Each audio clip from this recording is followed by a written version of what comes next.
Hai, siarkan di gunung, di bukit dan di mana jua. Hai, siarkan di gunung, lahirnya Al-Masih.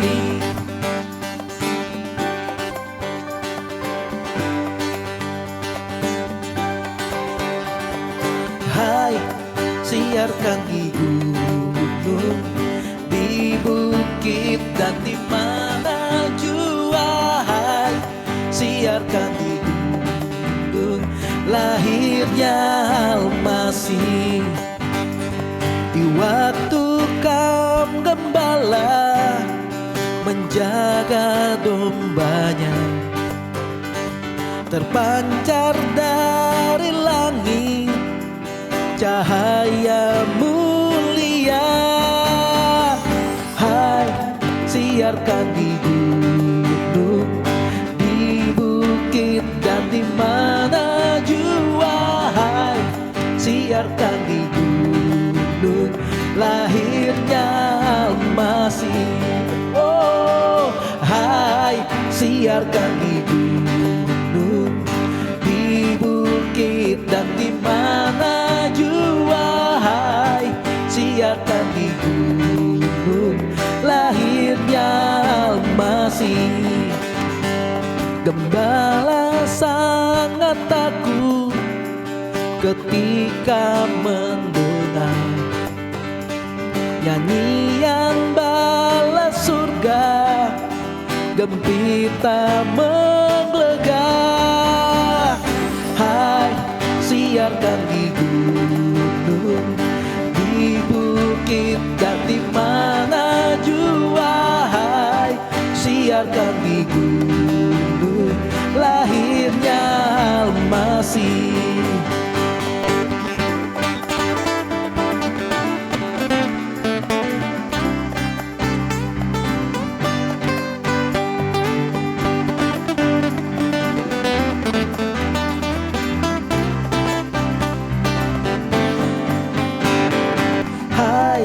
Siarkan di gunung, di bukit dan di mana juga. Hai, siarkan di gunung, lahirnya Al-Masih.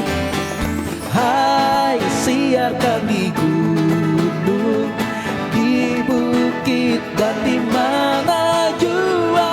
Hai, siarkan di gunung, lahirnya Al-Masih, lahirnya Al-Masih, lahirnya Al-Masih.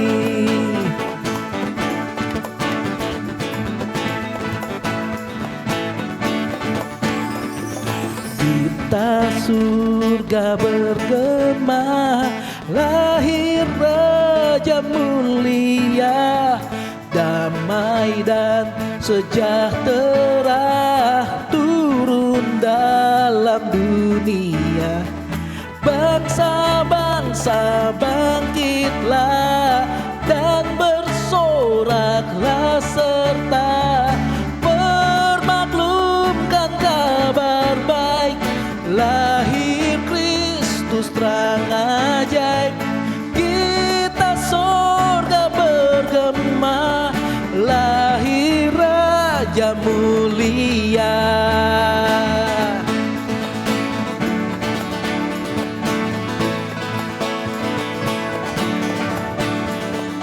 Kita surga bergema, lahir Raja mulia, aman dan sejahtera turun dalam dunia.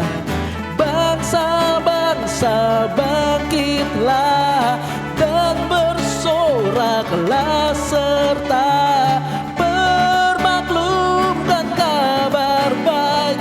Lahir Kristus terang ajaib, kita sorga bergema, lahir Raja mulia. Kita sorga bergema,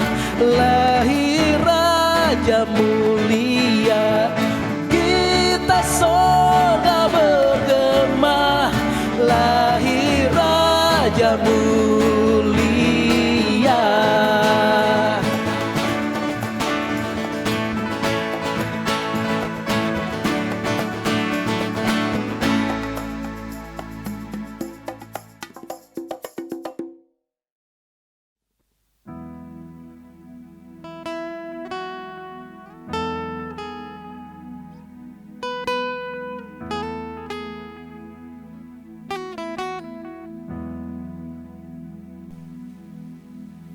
Tuhan adalah gembalaku, takkan kekurangan aku. Ia membaringkan aku di padang berumput hijau. Ia membimbing aku ke air yang tenang. Ia menyegarkan jiwaku. Dia menuntunku ke jalan yang benar, oleh karena namanya. Sekalipun ku berjalan dalam lembah gelap, ku tak takut bahaya, sebab Engkau besertaku.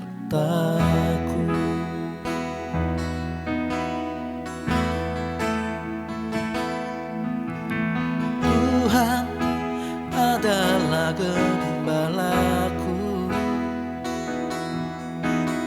takkan kekurangan aku. Ia memberikan aku di padang berumput hijau. Ia membimbing aku ke air yang tenang.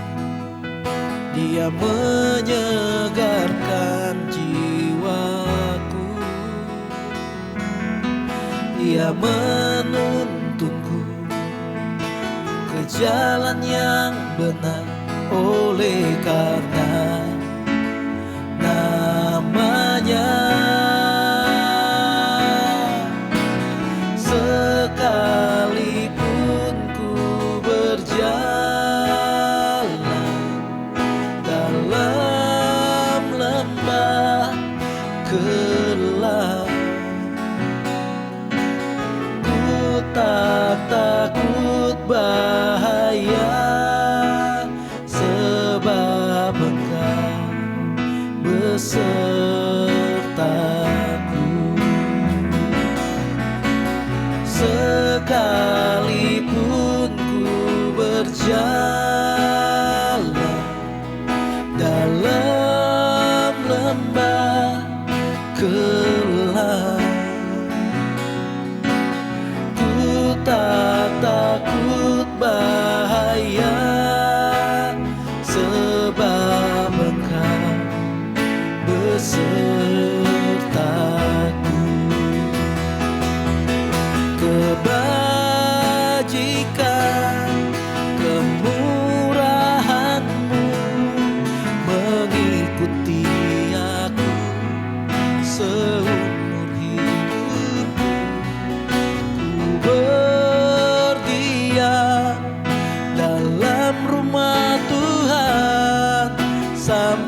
berjalan dalam lembah gelap.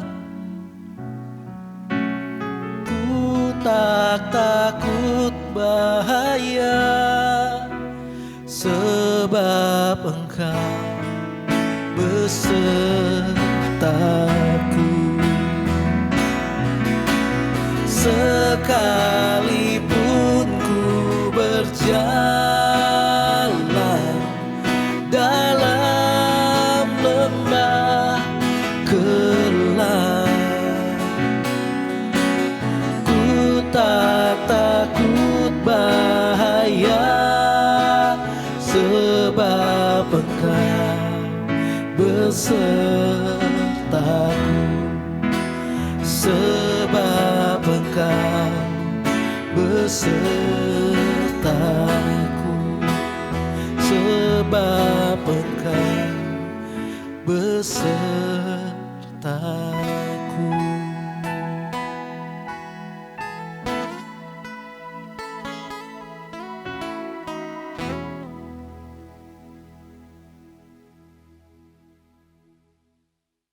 Halo teman-teman yang sudah pulang, selamat pagi, selamat siang, selamat sore, dan selamat malam bagi kalian semua yang menikmati ibadah online hari ini. Sebelum kita mendengarkan firman Tuhan, mari kita berdoa. Tuhan, terima kasih Tuhan untuk setiap kesempatan bagi kami, untuk kami bisa menikmati ibadah online. Tuhan, terima kasih. Sebentar lagi kami akan mendengarkan firman-Mu. Kami berdoa untuk hamba-Mu yang akan memberitakan firman-Mu, biar Tuhan pakai setiap perkataannya yang bisa menjadi rema bagi setiap kami. Dalam nama Tuhan Yesus kami berdoa. Amin.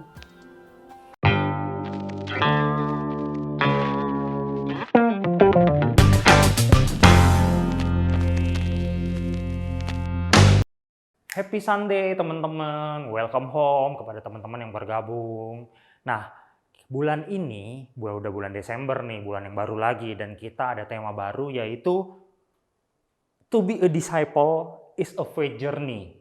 Ya kan, yang arti dalam bahasa Indonesia adalah kalau dibikin simple itu tuh perjalanan iman seorang murid gitu loh. Jadi untuk menjadi seorang murid itu adalah sebuah perjalanan iman. Tapi sebelum kita masuk ke dalam tema yang baru, seperti biasa lah, kita flashback dulu nih sama yang bulan lalu, ya kan? Nah, bulan lalu saya ngajarin kalau untuk menjadi murid Yesus itu perlu habit yang mirip Yesus, yaitu apa tuh? Pertama, berdoa, pujian penyembahan, terus apalagi? Ada yang lupa, satu, yaitu baca Alkitab. Nah, ada yang baca Alkitab nggak? Kalau baca Alkitab pasti nyadar bahwa bulan lalu ada kesalahan. Tapi kesalahan ini disengaja atau enggak? Ayo. Nah, kesalahannya itu adalah di Lukas 11 ayat 1. Pada suatu kali Yesus sedang berdoa di salah satu tempat. Ketika ia berhenti berdoa, berkatalah seorang dari murid-muridnya kepadanya, "Tuhan, ajarlah kami berdoa sama seperti yang diajarkan Yohanes kepada murid-muridnya." Nah, ternyata yang nyadar itu cuma dua orang, yaitu Firdi dan Koferi Velani. Mereka nyadar bahwa Yohanes yang dibahas di sini adalah Yohanes Pembaptis, bukan Yohanes muridnya Yesus. Nah, yang lain gimana? Udah baca Alkitab belum? Dan sadar nggak kalau ini ada kesalahan? Nah, saya dengan rendah hati sekali mohon maaf atas kesalahan ini. Ya, namanya juga manusia, ya kan? Kalau bikin salah, tinggal minta maaf aja, koreksi, jangan bikin lagi, bertobat. Ya kan? Jangan udah bikin salah, nggak mengakui, suruh DM. Next. Nah, balik lagi nih ke tema kita bulan ini, yaitu to be a disciple, ya kan? Is a faith journey, ya kan? Nah, saya waktu tahun 2020 kemarin bulan September, punya kesempatan untuk road trip. Jadi kita berjalan dari Jakarta, nyetir ya, bukan jalan-jalan capek. Jadi nyetir dari Jakarta sampai Bali gitu loh, sekitar 1.300 sampai 1.500 km karena kita road tripnya itu Jakarta, Semarang, Surabaya. Nah, jadi dalam perjalanan itu, ya kan, kalau kita ngebut melewati aturan yang ditetapkan gitu ya, pasti akan lebih cepat sampai. Cuman saya, nyetirnya itu tuh cuman 100 sampai 110 kilometer per jam aja gitu loh. Jadi kita, menaati peraturan yang ada, ya kan. Nah, dari Jakarta sampai siang itu udah sampai di Semarang, kita makan siang di Semarang. Nah, tadinya rencananya itu dari Semarang, itu langsung ke Surabaya, jadi kita rencananya itu makan malam di Surabaya.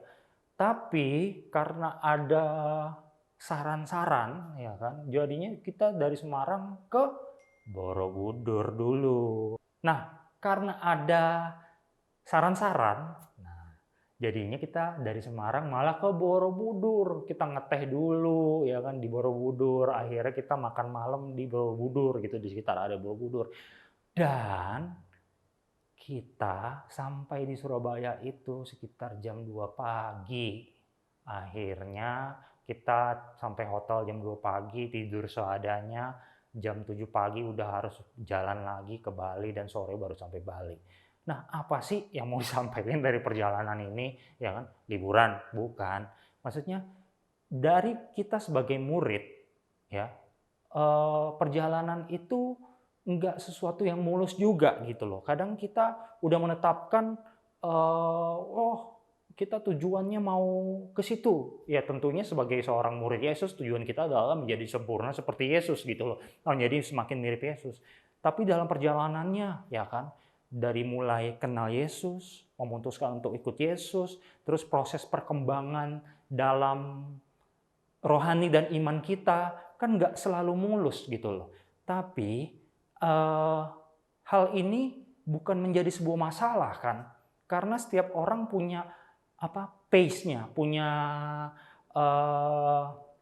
masanya masing-masing gitu loh, ya kan. Jadi mungkin ada orang yang kalau kita lihat nih ya, saya punya anak namanya David gitu ya. Nah dia udah umur 4 tahun tapi bicaranya masih kurang gitu loh. Tapi kalau kita lihat ada member kita di sini yang punya anak perempuan, ya kan, baru berapa tuh? Yora baru berapa, Fir? Baru 2 tahun tapi udah mulai bawel-bawel gitu loh. Nah, ya kan, jadi setiap orang punya pace-nya sendiri gitu loh. Kita nggak bisa salahin itu, yang penting kita bener-bener terus belajar gitu atau terus mengajarkan, ya kan. Nah, yang penting adalah kita tidak pernah berhenti gitu teman-teman. Kalau kita berhenti, contohnya kalau misalnya saya dari Jakarta tadinya mau ke Bali, ya kan. Nah, pas di Semarang, nggak jadi berhenti aja di Semarang deh, ya nggak nyampe ke Bali gitu loh. Kalau kita punya tujuan untuk menjadi semirip mungkin dengan Yesus, terus kalau waktu pas kita gagal, kita berhenti. Wah, nggak jadi dong. Ya kan? Itu sama ini mirip seperti yang diajarkan sebelum-sebelumnya oleh rekan-rekan pastor saya ya kan, tentang kegigihan, keuletan, segala macam itu ya kan. Mungkin ini bukan hal yang baru, tapi saya mau bahas ini kenapa? Ini penting, teman-teman. Ya kan? Seperti kalau misalnya kita gini loh. Kalau kita kalau saya nih ya, pengalaman pribadi saya share sedikit.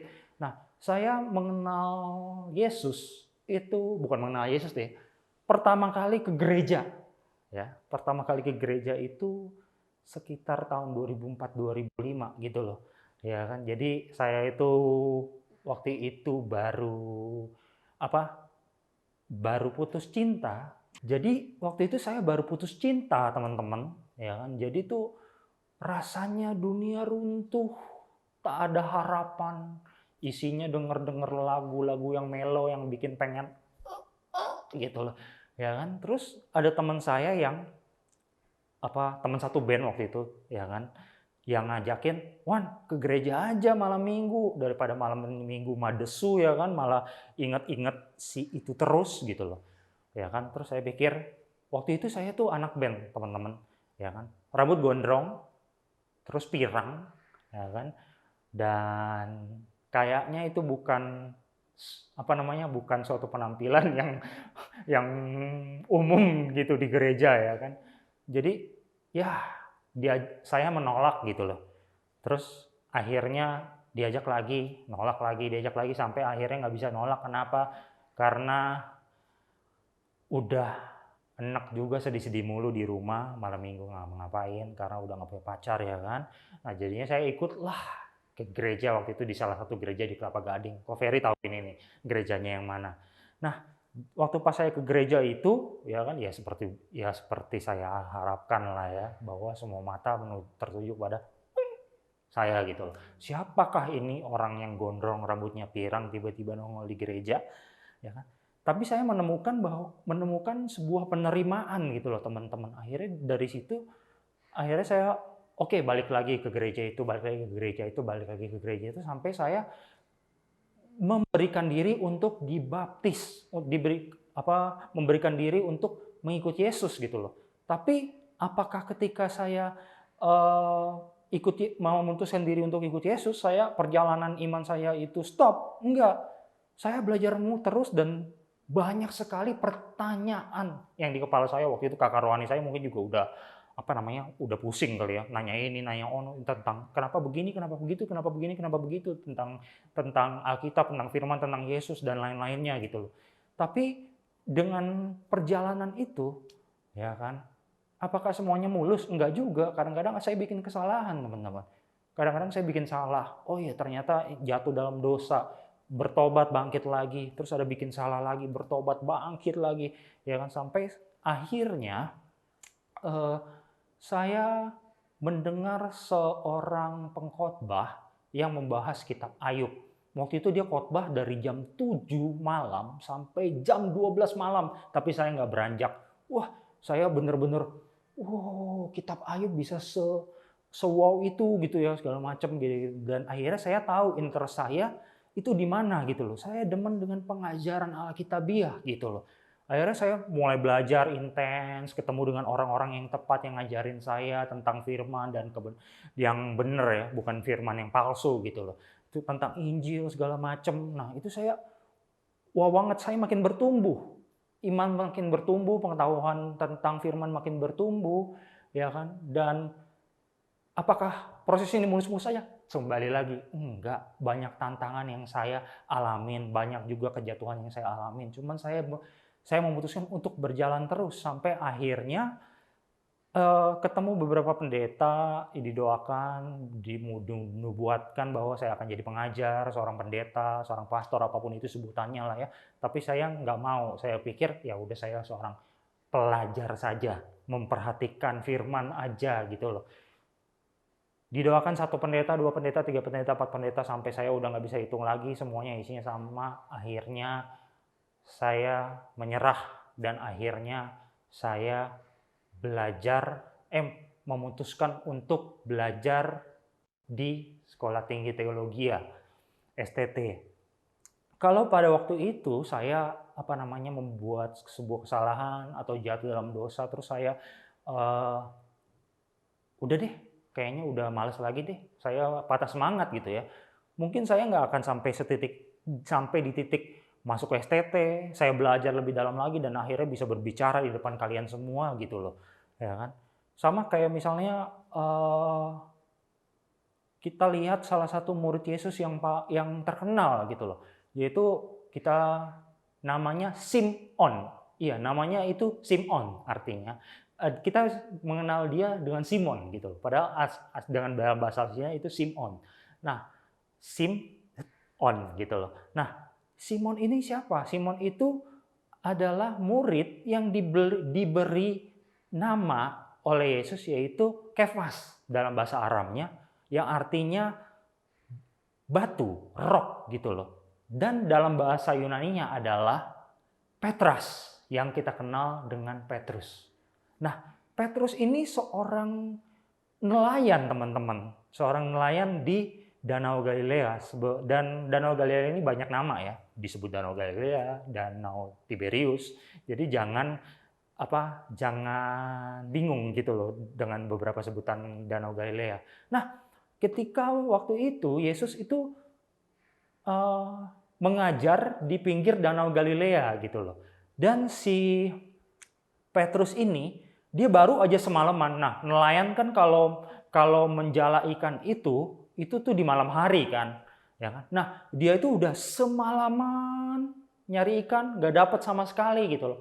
dia pergi ke pesisir pantai, ya kan, ke pantai danau, dan dia melihat bahwa di situ Yesus sedang mengajar. Yesus naik ke atas perahunya gitu loh, mengajar orang. Dan Yesus bilang ke dia, ya kan, mari kita bertolak, ya kan. Jadi waktu itu Yesus sedang mengajar di pinggir Danau Galilea, ya kan. Dan Petrus itu baru aja pulang dari mencari ikan gitu loh. Dia semalaman mencari ikan, tapi nggak ketemu gitu loh. Nah, ketika dia balik ke pesisir pantai, dia melihat Yesus sedang mengajar. Dan setelah Yesus mengajar ya, tentunya Yesus mengajar dan menimbulkan kesan yang wow gitu kepada Petrus. Kenapa? Yesus naik ke atas perahunya Petrus dan bilang, mari kita bertolak ke danau gitu loh. Sedangkan Petrus ini kan bukan nelayan newbie, saudara-saudara. Petrus ini tuh nelayan profesional gitu loh. Dia secara dan perlu teman-teman tahu bahwa ikan yang diasinkan dari Danau Galilea itu adalah komoditi yang kelas atas gitu. Karena para aristokrat Roma pada waktu itu sangat senang banget makan ikan itu gitu loh. Jadinya Petrus ini tuh seorang nelayan profesional yang memang menggantung hidupnya kepada mencari ikan. Dan dia udah semalaman nyari ikan gak dapat. Terus Yesus suruh balik lagi ke danau, ya kan. Akhirnya dia nurut gitu. Terus suruh lemparkan jalannya gitu loh. Ketika jalannya diambil, ya kan, ternyata Petrus menemukan jalannya tuh full gitu loh dengan ikan, bahkan nggak ditariknya susah sampai akhirnya perahunya mulai tenggelam sampai akhirnya harus minta bantuan perahu yang lain. Dan ketika Petrus menyadari hal itu, dia langsung sadar bahwa Yesus ini Tuhan nih. Akhirnya dia langsung, Tuhan, jangan deket-deket, saya nggak layak gitu loh. Saya orang berdosa, ya kan. Teman-teman bisa lihat ini di Lukas 5, 1-11, ya kan. Nah, dia langsung begitu, tapi Yesus bilang, enggak, maksudnya ikut aku dan aku akan jadikan engkau penjala manusia. Dan Petrus, orang yang udah profesional di bidangnya gitu loh, meninggalkan itu semua dan ikut Yesus. Tapi apakah perjalanan Petrus selesai sampai di situ? Enggak. Masih banyak yang Petrus perlu pelajari gitu loh. Banyak yang Petrus perlu mengamati dari Yesus gitu loh. Kita bisa lihat di beberapa kisah ya. Kayak di Matius 8, 14-15 di mana Yesus menyembuhkan mertuanya Petrus gitu loh. Petrus melihat sendiri orang yang dia pahami sebagai Tuhan menyembuhkan mertuanya sendiri gitu loh.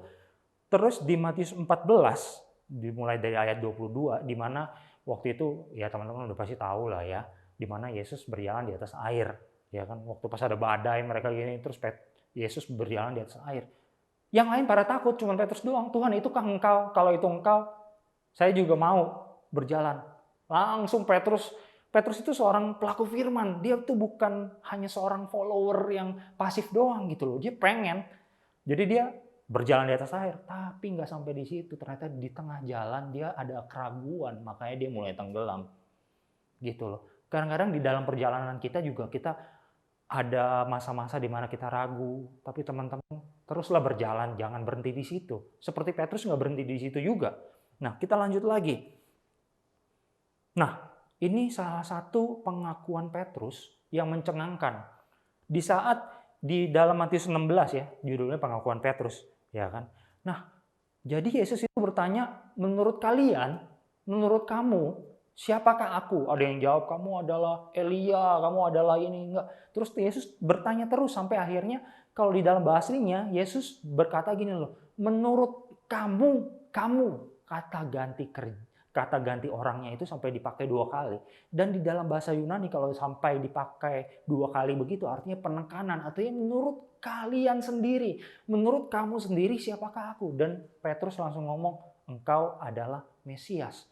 Dan di saat itu nama Simon diganti oleh Yesus menjadi Petras, yang artinya batu. Ya, tapi nggak sampai di situ. Wah, kita bilang, wah gila, Petrus bisa nyadar bahwa Yesus Mesias di saat semua orang lain belum sadar.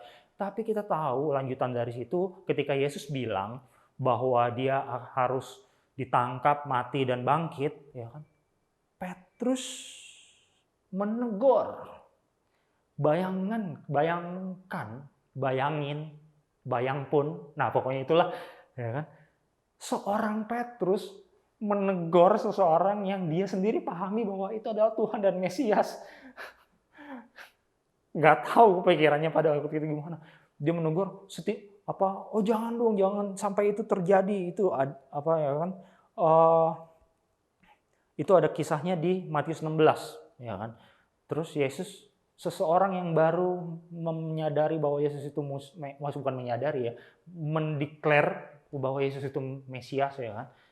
Tiba-tiba bisa menegur Yesus supaya jangan Yesus ditangkap, harus mati di kayu salib dan bangkit gitu loh. Dan Yesus langsung bilang, "Enyahlah kau iblis." Gitu loh. Kadang-kadang juga di dalam perjalanan iman kita, ya kan, kita lagi naik, terus kita tiba-tiba plop. Tapi jangan berhenti, saudara-saudara. Seperti Petrus juga nggak berhenti. Ini akan saya ulang-ulang terus loh. Petrus juga nggak berhenti gitu loh. Dan di Matius 26 waktu pas kisah dan lebih lebih detail lagi di Yohanes 18, ya kan, ketika Yesus mau ditangkap, ya kan. Kita mesti paham bahwa si Petrus ini ada seorang yang kasar, dia kan nelayan kan, pekerja kasar gitu loh. Ya kan, dia itu seorang yang pengennya praktek gitu loh, dia seorang leader, bukan seorang follower gitu ya. Dan dia itu waktu pas Yesus mau ditangkap, dia memotong kuping dari hamba imam tersebut. Dia itu siap mati. Dia udah bilang sendiri sama Yesus, dia siap mati. Dia siap mati buat Yesus. Tapi kita tahu bahwa Petrus menyangkal Yesus sampai 3 kali. Kenapa dia sampai menyangkal Yesus? Karena padahal kan dia siap mati kan, sampai menebas kuping yang mau menangkap Yesus gitu kan. Karena dia siap mati, dia siap perang, tapi dia tidak siap dipermalukan. Gitu loh. Dia tidak siap dipermalukan. Yesus ini sedang mengajar sesuatu yang konsep yang baru. Sesuatu konsep yang tidak dipahami oleh Petrus. Gitu loh. Petrus yang kasar, seorang penjala ikan, ya, seorang yang mandiri gitu loh, bisa menghidupi dirinya sendiri karena ikan-ikan dari Galilea itu adalah komoditas yang mahal gitu loh. Sekarang dia harus menjadi seorang disciple, seorang follower. Dia harus belajar dari sosok seorang Yesus gitu loh. Dan dia kadang-kadang bikin salah, seperti yang tadi saya bilang, teman. Dia nggak pernah berhenti, saudara-saudara, gitu loh. Waktu pas dia 3 kali itu, ya tadi saya bilang, dia tidak siap dipermalukan, karena yang menunjuk dia pertama kali, wah kamu kan salah satu pengikutnya, seorang hamba perempuan, seorang budak, udah budak perempuan lagi, double minority itu, ya kan? Dan dia menjawab tidak, dia menyangkal Yesus 3 kali, bayangkan tuh. Nah, setelah Yesus mati di atas kayu salib, ya kan, tercatat Yesus kan mati, terus bangkit, terus menampakkan diri. Nah, yang mau kita bahas itu ya di Yohanes 21. Yesus menampakkan dirinya kepada murid-muridnya, ya kan. Nah, dari kisah ini, Yesus yang udah bangkit menampakkan diri pada murid-muridnya sadar bahwa itu Yesus. Mereka ke pesisir pantai jadinya, terus mereka makan bersama Yesus. Terus ada satu cerita tentang Petrus lagi, yaitu ketika Yesus bertanya, apakah engkau mengasihi aku? Ulang. Jadi ada satu kisah tentang Petrus di mana Yesus bertanya kepada dia, apakah engkau mengasihi aku? Kalau dalam bahasa aslinya, ya kan, waktu pas pertanyaan pertama Yesus bertanya kepada Petrus, yaitu, Petrus, apakah engkau agape terhadap aku? Tapi Petrus berjawab bahwa, iya, aku filia kepada engkau. Yesus bertanya lagi untuk kedua, Petrus, apakah engkau agape kepada aku? Tapi Petrus menjawab lagi bahwa, iya, aku filia kepada engkau. Akhirnya Yesus yang ngalah. Terakhir, yang ketiga kali, Yesus bertanya, Petrus, apakah engkau filia terhadap aku? Baru Petrus berasa sedih dan dia menjawab, iya aku filia terhadap engkau. Gitu loh. Petrus yang bertemu Yesus dan dia udah sadar bahwa Yesus itu Tuhan, terus berjalan bersama Yesus selama 3,5 tahun, melihat semua perbuatan mukjizat Yesus, dan dia banyak kesalahan yang saya bilang tadi, bahkan menyangkal Yesus sebanyak 3 kali. Dia udah tahu Yesus mati, bangkit, dan melihat sosok Yesus yang udah bangkit, dia udah melihat hal-hal wow tersebut. Tapi ketika ditanya, apakah engkau mengasihi aku, agape, kasih tanpa syarat, Petrus juga bisa jawab itu. Sampai Yesus sendiri harus menurunkan standarnya. Nah, tapi apakah Petrus berhenti? Enggak, Petrus berjalan terus tuh. Sampai akhirnya peristiwa Pentakosta dan Petrus menjadi orang yang berbeda, teman-teman. Ya, berbedanya gimana sih? Kita tahu bahwa Petrus itu cuma seorang nelayan, tapi ketika dia mengajar bahwa bertobatlah, kerajaan Allah udah dekat, ya kan, bahkan dia menyembuhkan orang lumpuh. Dia dari yang seorang follower of Jesus, ya kan, seorang murid, akhirnya sekarang dia praktek melakukan seperti apa yang gurunya lakukan, gitu loh. Emas dan perak tidak ada padaku, tapi ada yang padaku, tapi apa yang ada padaku akan aku berikan. Langsung bangkitlah. Orang lumpuh itu bangkit dan berjalan. Dan hal itu dilihat sama orang-orang imam-imam dan ahli-ahli Taurat, mereka nggak senang. Dan akhirnya Petrus disidang sampai 2 kali, teman-teman. Dan di situ para imam-imam mereka nyadar bahwa Petrus ini bukan orang yang terpelajar ternyata. Petrus ini ternyata orang awam, dan kata awam di dalam Alkitab itu dipakai idiotes. Ya kan? Nah, jadi teman-teman mungkin ada menganggap bahwa aduh saya nggak pintar. Saya pemahaman Alkitabnya kurang. Jangan nyerah, belajar terus teman-teman. Petrus saja dibilang sama ahli Taurat itu idiotes. Tapi mereka heran, kok Petrus yang idiotes ini ngomongnya terpelajar banget. Gitu loh. Waktu pas dia dilarang untuk menyebarin firman, Petrus jawab apa? Lebih baik mana mengikuti aturan manusia atau aturan Tuhan? Ya, mereka diam, para ahli. Ya kan? Terus bukan hanya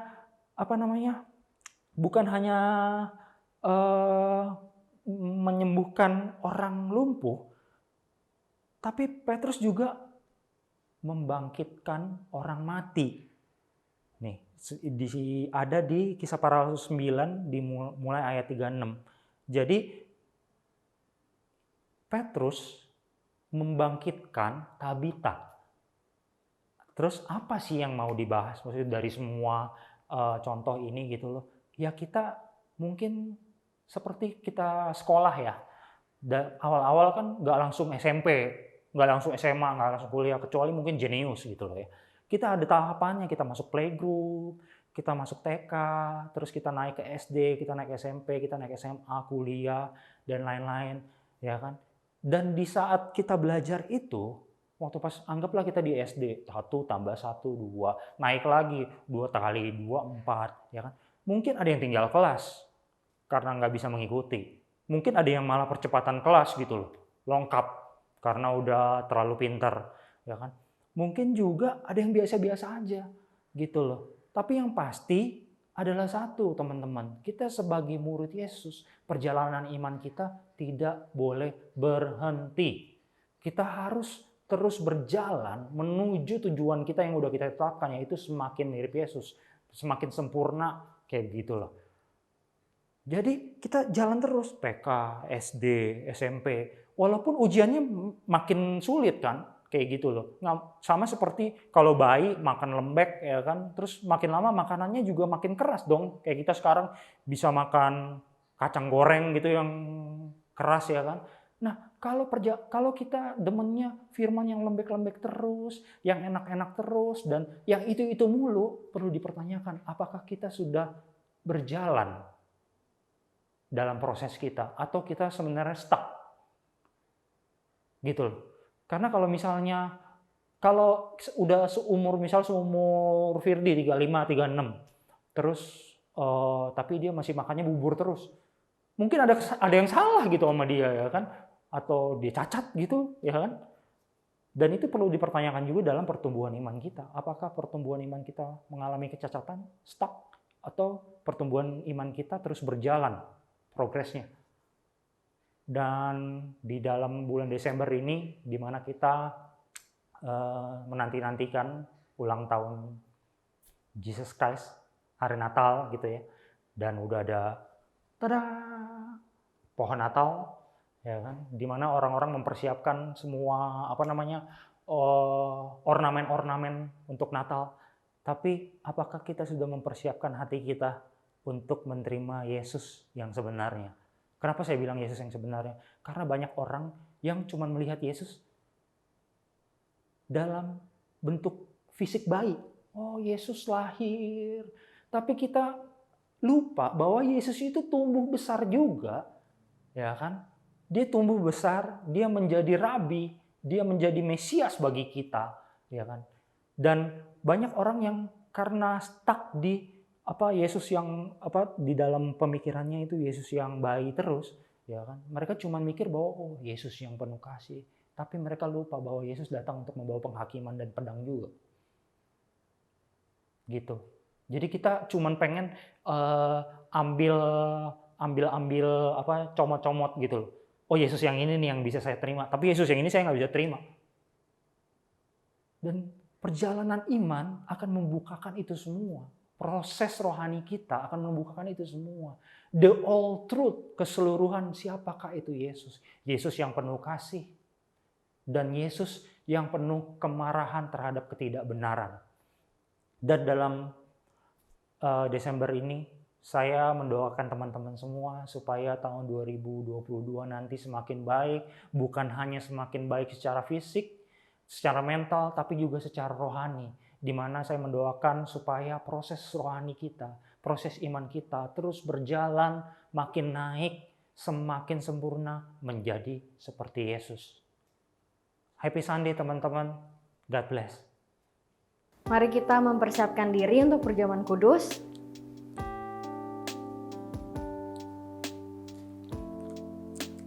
Mari kita angkat roti di tangan kanan kita.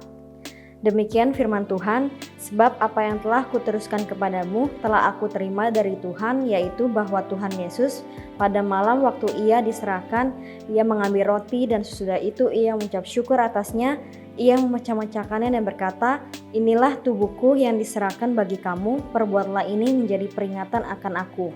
Yang percaya kalau roti di tangan kita ini adalah lambang persekutuan kita dengan tubuh Kristus, kita makan dalam nama Tuhan Yesus.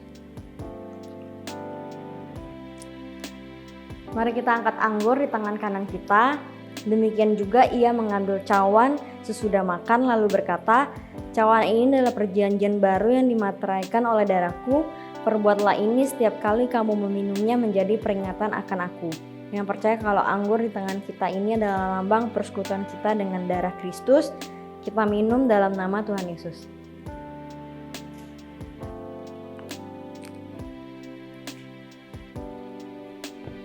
Mari anak-anak yang disayang Tuhan, mari kita nyanyikan doa berkat.